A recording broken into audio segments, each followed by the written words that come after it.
Hello everybody, thank you for tuning in. This is Eric Thompson. I am owner and lead investment advisor for Peerless Wealth, a registered investment advisory firm here in Columbus, Ohio. So this title is kind of catchy and you're probably wondering what I'm going to talk about, but it's titled Don't Do Stupid Things.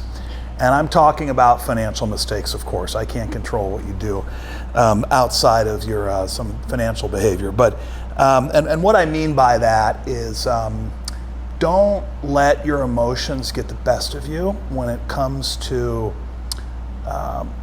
handling your portfolio, monitoring your portfolio, and making decisions about your portfolio.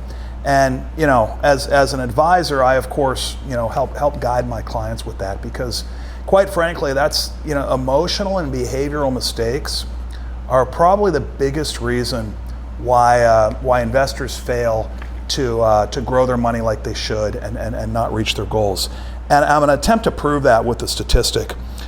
So you'll see this up on your screen, but this is a study from Dalbar, which is a very reputable research agency. But what they did over the last 30 years, so going from early 1992 to the end of 2021, what they did is they measured inflation.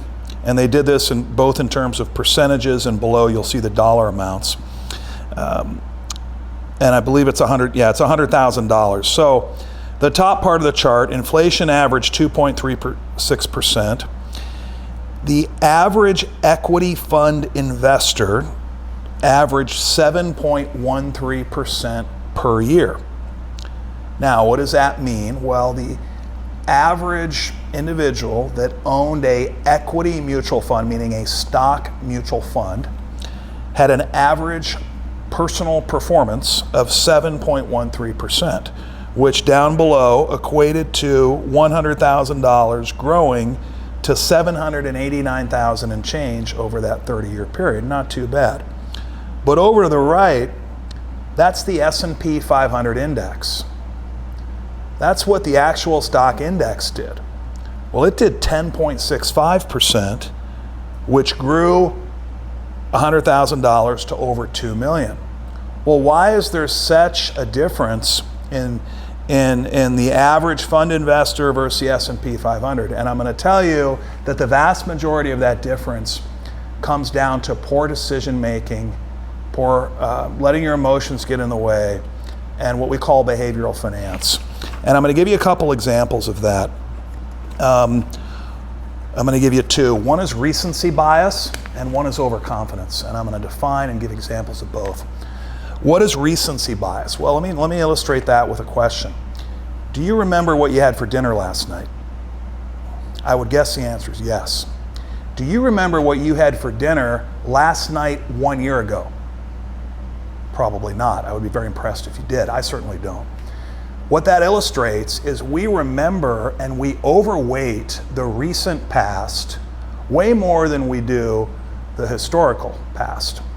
Even though we can learn a lot of lessons about markets and about returns and about corrections and bulls and bears if we study history, we forget about that, and we just we're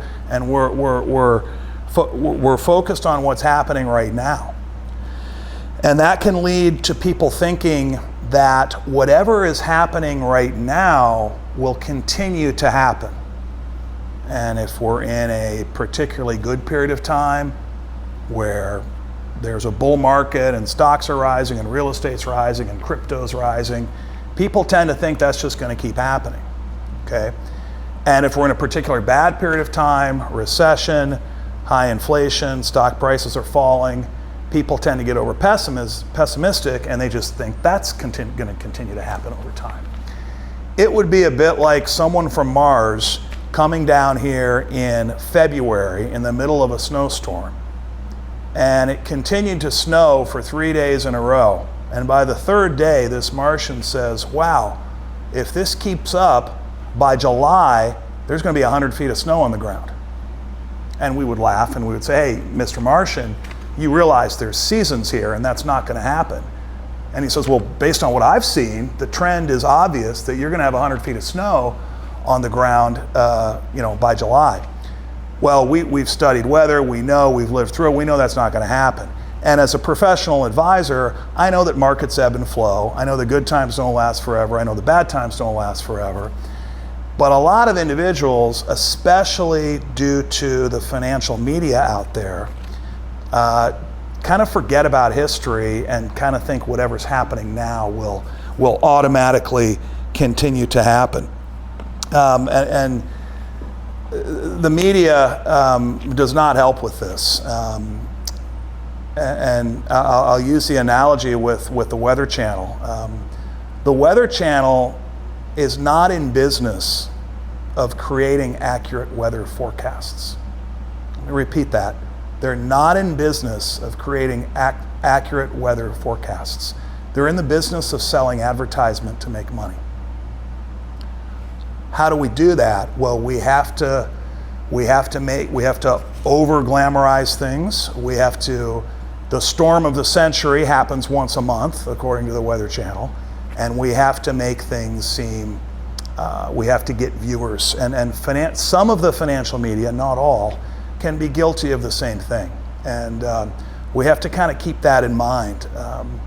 CNBC and some of the other investment channels, there's a lot of good stuff on them, but remember, they don't get paid on being accurate with their predictions. They get paid on selling advertisement, and to do that, they sensationalize things both on the way up and on the way down. So recency bias, we have to kind of and if we understand these biases and we kind of know that we're all kind of potentially guilty of falling into these biases, then we can kind of catch ourselves from doing stupid things and overreacting when these things come up. And I'll give you an example of this. I'm going to put up a graphic on the screen. And this is actually from research from Morningstar. And this was during the COVID-19 pandemic. And when you see here, it says the recent past is a poor indicator of the future. From February to March of 2020, right when COVID was coming out, nobody had a cure, everybody was panicking, the S&P 500 dropped 19.9%. It's a big drop in 2 months. The following 2 months, during March and April, $1 trillion of investor money flowed into money market mutual funds. What are money market mutual funds? They're guaranteed, they're stable, they don't make anything, but they don't lose anything. So in other words, people were panicking and they were moving to a safe haven. Then in April and May, the S&P 500 increased 17.8%. And those investors sold low and they missed the entire rebound. So that's how investors, they react emotionally. They buy high and they sell low because of recency bias, because of fear, because of greed. And that causes the average investor to underperform the averages.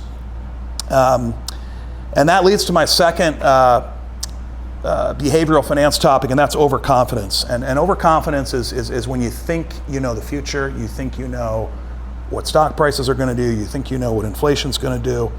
And I'll mention another statistic that'll help with this. 81% of new business owners thought they would succeed, yet only 39% did. 93% of people rate themselves as an above average driver. Think about that for a second. That makes no sense, right? So a lot of people are guilty of overconfidence, thinking that they know what things can do. So know those biases, just own a good portfolio, with my help, of course, ideally, and don't get too caught up in the temporary ups and downs, because a lot of times if you react on those decisions, you wind up selling low and buying high, and you kind of hurt your long-term performance. So I hope you learned something, and I hope that'll help you financially in the future. And as always, if you have questions about your own situation, feel free to contact me. Thanks, and see you next time.